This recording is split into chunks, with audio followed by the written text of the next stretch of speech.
Somebody come get 'em, they're too old for TikTok. Welcome to Too Olds for TikTok. I know I said last week we'd have a surprise guest host, but guess who's back? It's Catalina. She's in Spain. She wanted to join us for this episode. How are you, Catalina? I'm delightful. Wow. Not just the surprise guest host, I'm the surprise host. Yes, the hostess with the mostest. We've missed you. How has your time been in Spain and Portugal? It's been very eventful. I've done many things. I've lived many lives. I've had a lot of allergies. Oh, no. Currently, Ivan claims that he's ill, but I think it's just allergies. We've been out and about all day, and the contamination in the city is heinous. We're in Madrid again. Additionally, it's about to be July, so of course we have, what's it called? A heat wave. The heat, yes. The heinous heat has arrived upon us. Oh man, but you're only there for another week, is that right? Yes, I will be departing Spain on Saturday to go back to Ohio, how wonderful.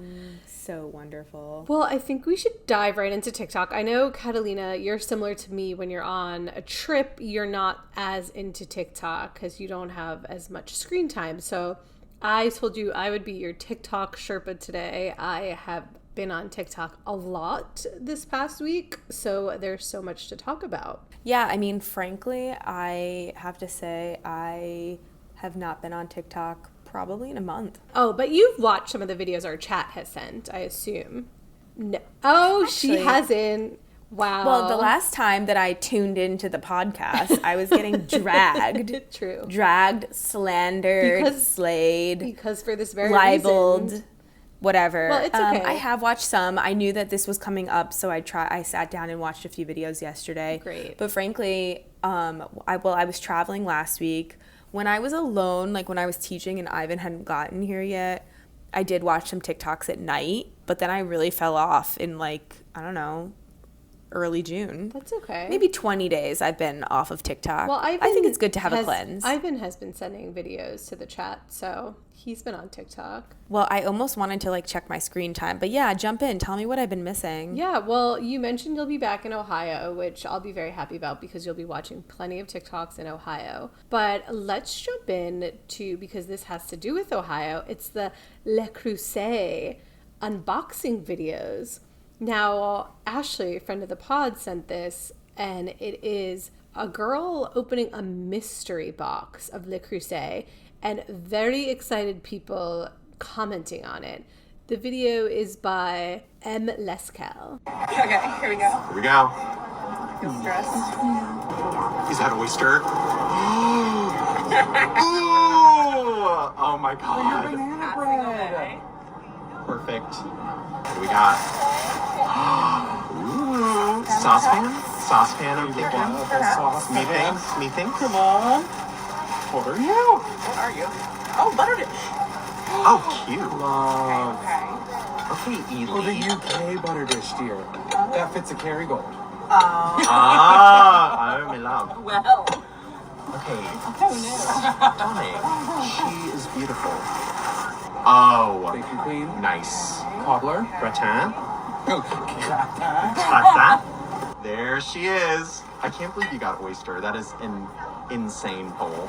So then Ashley sent this video. I start getting more. I'm like, ugh, this is annoying. But also, you can't turn away. You want to see what they're unboxing. So then I found an explainer video by Jackie Mitchell about why this event is going on. This is everything you need to know about the Le Creuset factory to table sale, including how to get your hands on a mystery box. These events happen a few times a year throughout the country, and I was shocked when they announced that they were coming to Columbus, so I knew I had to grab a ticket. Now, the ticketing process is pretty cutthroat. There's two types of tickets: general admission for $15 and then VIP for $25, which gets you in a day early and also allows you to buy a mystery box. Each ticket has a preset time slot for shopping. I got there about 15 minutes early, waited in line, and they handed me my mystery box voucher. And the line was pretty long, but it moved pretty fast. The sale itself features Le Creuset items on discount from all around the world. The place was huge, but the staff was so friendly and made every part of the process really easy. And I do think the one nice thing about tickets being so limited is it didn't feel like I had to rush to grab everything. Everyone was really calm, respectful, and just kind of browsed. I was expecting it to be a lot more cutthroat, and I was glad it wasn't. Each table had different style items, marked down from 40 to 60% off retail. Each item had a display model in every color with the retail price. I'm not great at math, but luckily they had these handy charts at almost every table so that you could know exactly what price you were going to pay. Now, the important condition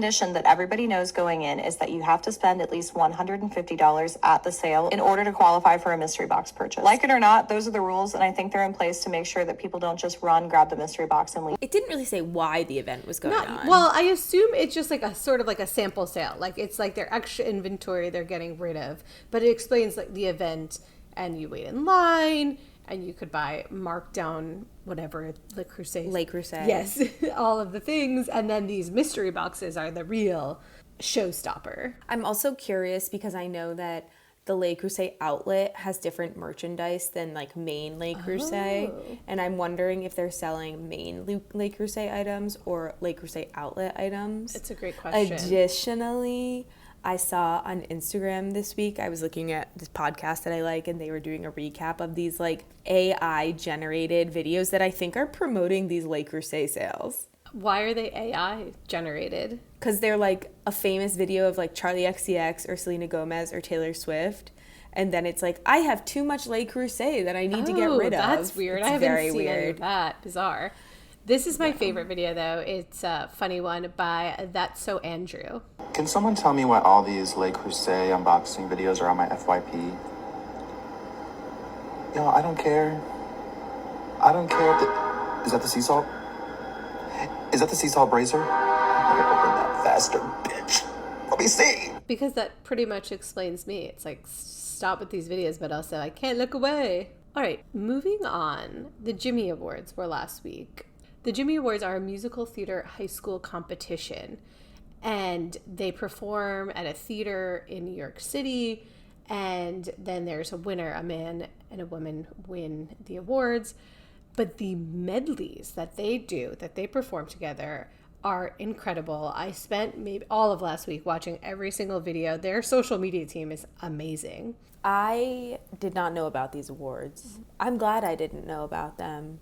Why? I feel like, well, I was reading the comments and someone was like, I'm so glad that I didn't know about this in high school because I would have been so delusional that I would have thought I could have won one of these awards. I absolutely would not be part of this, but I loved watching it. Well, I also feel like one of the medleys that you sent me that I was watching, like the one thing these people haven't learned yet is like how to not be main character. So it's like 30 people on stage trying to be main character. Well, because it's a competition. I get it. They all want to win. But are the ensemble portions also a competition? I don't think those are judged. Yeah, so I guess you're right, you know. Right, like they don't know But it's at a this point. I mean, it's showcase. very high school to be like, I'm going to be the most extra. And so you're watching like 30 to 50 people being the most extra simultaneously. It's a little overwhelming. It is. And there's a lot of comments and people rooting for people to win and their friends. And it's crazy because all of these kids are just so talented. So I'm like, how do you root for one over the other? They all have this amazing talents. It started in 2009. So we were actually, we were too old. We couldn't participate if we wanted to. Good, frankly. Yeah. But you sent a video, which I had already seen, by Broadway Direct. It was the 5 Jimmy Award alumni who later starred on Broadway. Now, I've seen 4 of the 5 on Broadway myself. Didn't realize they were Jimmy Award winners. The first is Renee Rapp, who everyone knows was in Mean Girls. The next is Ryan McCartan. He's the one I haven't seen on Broadway. Next is Ava Noblezado, who I saw in The Great Gatsby. And then there's Jasmine Amy Rogers, who was in Boop. Do you know the audio from Boop that's going viral? No, I've been busy. We could see Boop. Never heard that? All I know about Boop is that you brought my book to Boop. I did, yeah. Sam brought it for me because she had it, and we did the exchange at Boop. We were in the front row of Boop. Is that even good? Don't you just get spit on? Yes, I was sitting next to a deranged Boop fan who was screaming in my ear. It made the theater experience so unenjoyable because my eardrum almost blew out. And this woman, she was alone. She was having the time of her life at Boop, which to my detriment though, because I could not take it. Would you say Boop is scream worthy? Not for me, but I guess if you're a huge Boop fan, sure. I think at the moment, the musical on Broadway that I'm most desiring to see, I feel like there's a new one. There's that's really specific, Catalina. That new musical? Yeah, sure. Wait, I need to Google it. What's on Broadway right now? I could tell you all the things. Dead Outlaw, I think you and Ivan would like, but it's closing. A lot's closing because the Tonys just happened and things aren't doing well. Oh, that's the one I want to see. Dead Outlaw? No, Death Becomes Her. Oh, Death Becomes Her. Yes, that's not closing. You can see it. It was very good. I liked it. My friend was saying that he saw both Oh Mary and Death Becomes Her. I know Oh Mary's not a musical, but he saw both Oh Mary and Death Becomes Her, and he said that Oh Mary he felt like he liked, but he felt like it's been like too talked up, so it was like a little bit overhyped, even though like it was amazing.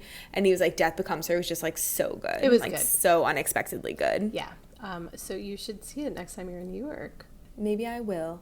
Okay, moving on from the Jimmy Awards. The next thing that has graced my For You page are these Crumble cookies and their Benson Boone's Crumbles cookies. Do you remember when Kourtney Kardashian had her Crumble cookies and everyone hated them? Yeah, it was the gluten-free, sugar-free, flavor-free cookie. I feel Crumble just does this because they all do so well on social media, even if they're horrible. So these Benson... Well, they always do like a branded something. Yeah. Like they also do like the Hailey Bieber smoothie at Erewhon and all that garbage. Karen got me Oreos that are Selena Gomez. It's a Selena Gomez partnership, and they're really good. They're horchata. Ooh, horchata Oreos. You know what I've been doing while I'm in Spain is they're really good on their Oreo game here. Oh. And they have these like mini chocolate covered Oreos that come in a bag. Delicious. And then they also have this Oreo ice cream that I really want to try. That you know how like you can go to the freezer section and get your like Oreo bar or your like Magnum or whatever. Of course. They have these like they're basically Oreo bites, but they're frozen, and we keep seeing them advertised everywhere, but we haven't actually tracked them down You yet. have a week to try them. You must try them. I know. I had just an Oreo ice cream last night, and it was pretty good. Justin? Just on Oreo ice cream. I thought you said Justin Oreo ice cream. No, it wasn't. It was just plain branded. It wasn't Oreo. celebrity ice cream. It was Oreo. It was Justin Timberlake, and it was, this is going to mess up the tour. Okay, here's a video about the Benson Boone Crumble cookie by Chloe Buggs. And what people are doing is, Benson Boone flips around as he performs. People are going into Crumble stores doing flips and singing. So Chloe Buggs is commenting on this. If you're having a bad day right now, just be grateful you don't work at a Crumble. Unless you do, then my condolences. Like, imagine spending your days locked in a Crumble and just repetitively having to draw Benson Boone's load on your cookie, because that's what it looks like. It looks like Benson Boone on your cookie. You're exhausted. You don't want to be there. You're probably sticky in some places from Benson Boone's moonbeam. And then a teenager with their giggling friends comes in, shoves a phone in your face, and is like, "Hi, can I get one moonbeam ice cream taking off?" Out. If I was a Crumble cookie worker and they came in pulling that shit, I'd stare at them with the straightest face. I'd make them feel embarrassment. And then they'd post that clip to TikTok, and the comments would be like, "Well, I bet she's fun at parties. This ain't a party. This is a Crumble. Get out." Like, if I was a Crumble cookie worker, I would not think it was funny. But when I see the videos on TikTok, I do laugh. I do giggle. I'm not gonna lie. And then here's another video by Yap Trapped that explains just how foul, I guess, the cookie is. Help, people are posting the pictures of Benson Boone's Crumble cookie, and you guys. Why does it look like Benson Boone peeped his ice cream? I mean, this is the prettiest one, but it says the nastiest cookie I've ever tried. So in case you missed it, Benson Boone has a moonbeam ice cream cookie at Crumble right now over the weekend. The chilled chocolate cookie features cookies and cream, tie-dye, lemon, blueberry, and marshmallow frosting.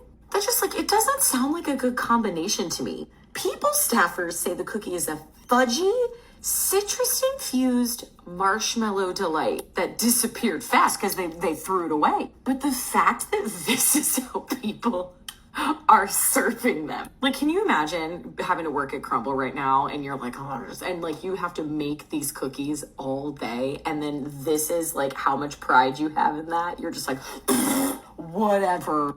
I mean, people are just saying it looks like semen. Yeah, but also it's like a lemon marshmallow. I kind of want to try it. It sounds good to me. I like anything marshmallow, really. I mean, I love marshmallow. I'm a marshmallow girly for life, but I like a rocky road. Okay, here's a thought experiment. If you were to design a Crumble cookie, what would you put in it?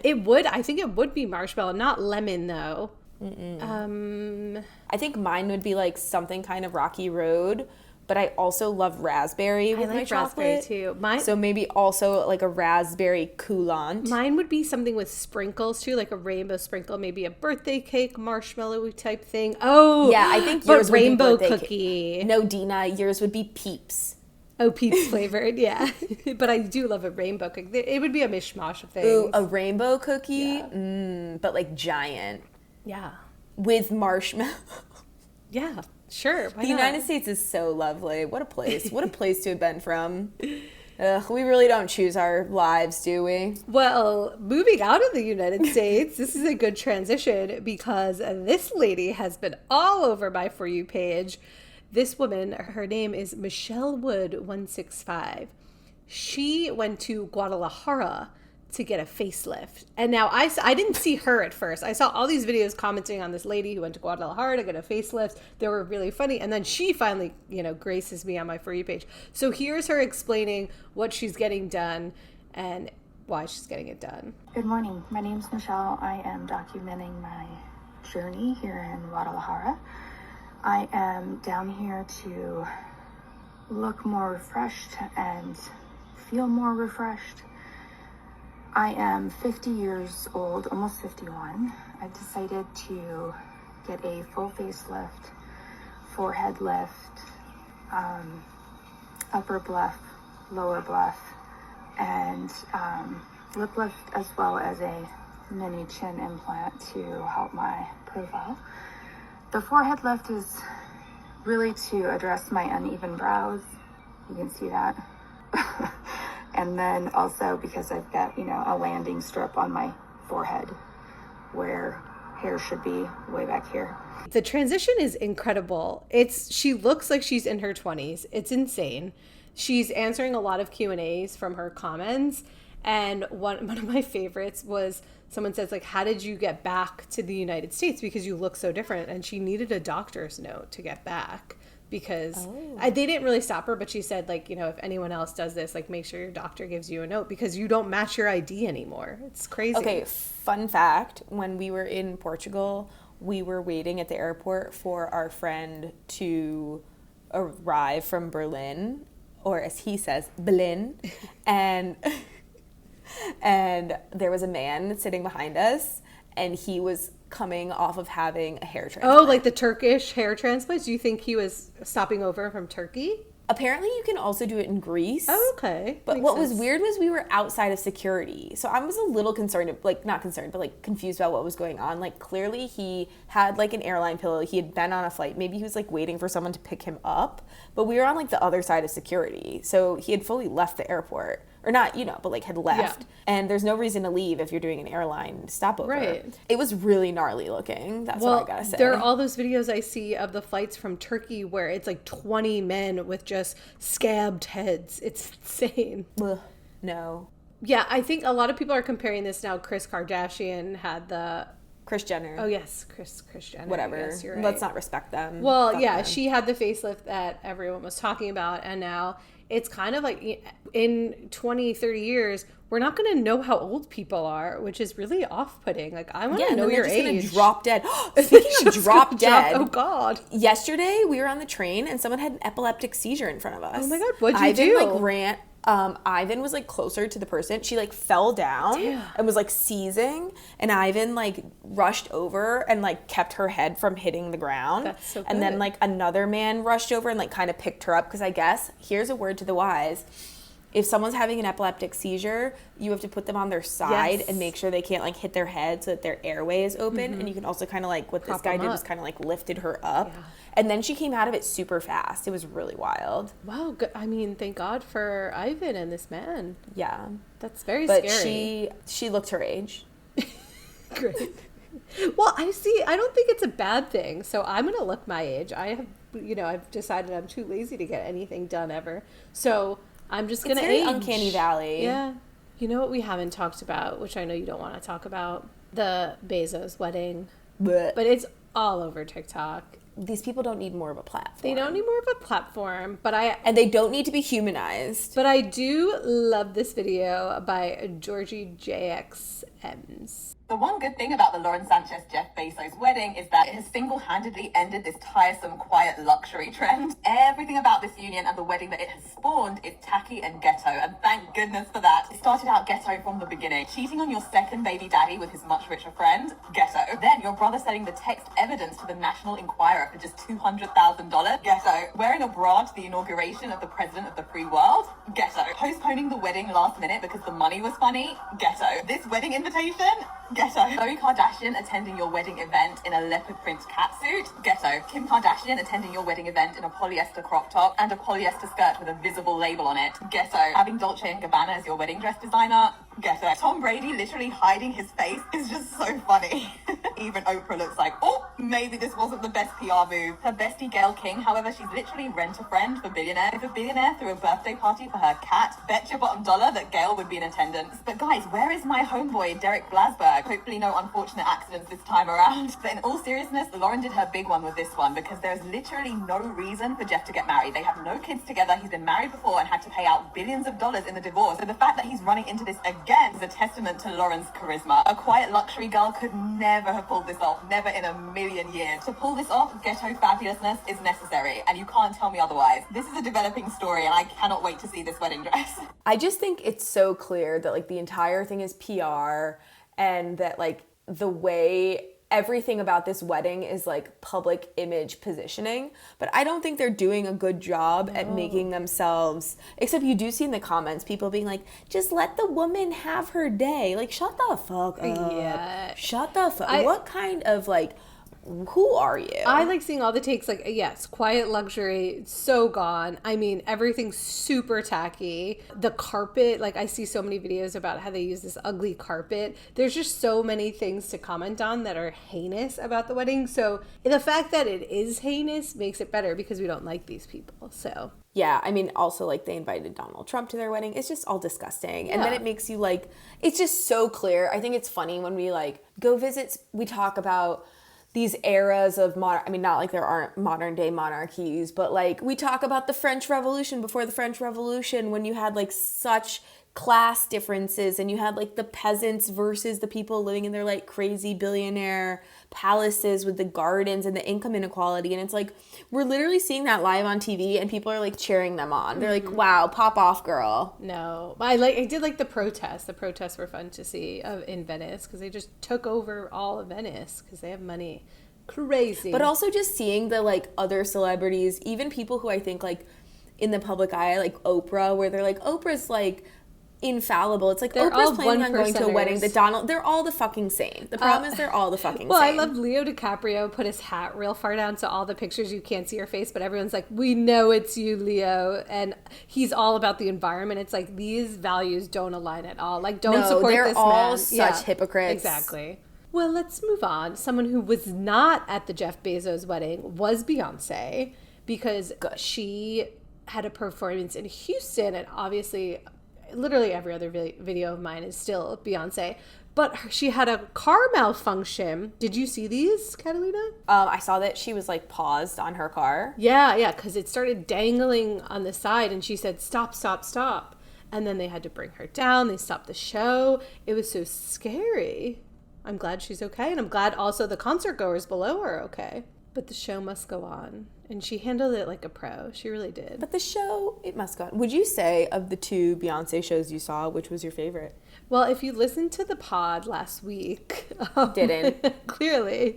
I did enjoy London better because of the set list. I felt like the energy was more my speed with the set list. And also the fact, like, seeing it twice, I kind of knew what was going on. So yeah, I liked the London one better. I'm sorry for my lack of respect having now appearing on the podcast, having not listened to the last episode. But in my defense, I did try to listen to it on the plane, but it didn't download in time. Wow. Well, you got to get that download to work faster. Yeah, and you'll have plenty of time on your plane home to listen to a lot of things. Yeah. Okay, there's a content creator I wanted to spotlight who is named New York Turk. And he goes to all these fancy restaurants during the day and has solo meals, like solo lunches or solo breakfast. So this video, he's having a breakfast at Tiffany's by himself. Let's see how expensive a solo breakfast at Tiffany's is in New York City. Breakfast at Tiffany's, I'm about to live every girl's dream right now. That's right, you can only get in if you have a reservation. Good morning, sir, how are you? Good, thank you. I don't know if I should have the breakfast at Tiffany's or a la carte sale. What are you debating on a la carte menu? A la carte, if I go with the a la carte, I'm gonna have like the most American thing, which is a cheeseburger. No. Don't do that? Yeah, it's great. It's really good. Okay. No, breakfast. Do the breakfast you said? Okay, so let's do the breakfast. Thank you so much. $68 for this breakfast at Tiffany's menu. Eggs with caviar, croissant, yogurt parfait, and other things. Gorgeous setup, 10 out of 10. First, let's tee it up, $8. About to dog this breakfast down, baby. Gonna start with the caviar. Everything's good, but I don't think it's gonna fill me up, so can I order the cheeseburger? How do you like your burger? Medium rare. Let's see how do you like your burger. Oh yeah, I'm excited. So it's blue box, $32 burger with fries, beautifully stacked, no bullshit sauce. Smells really good. Let's try it out. Perfect medium rare. Wow, really good. It's definitely one of the best burgers in New York. I give it 8 out of 10. Finally.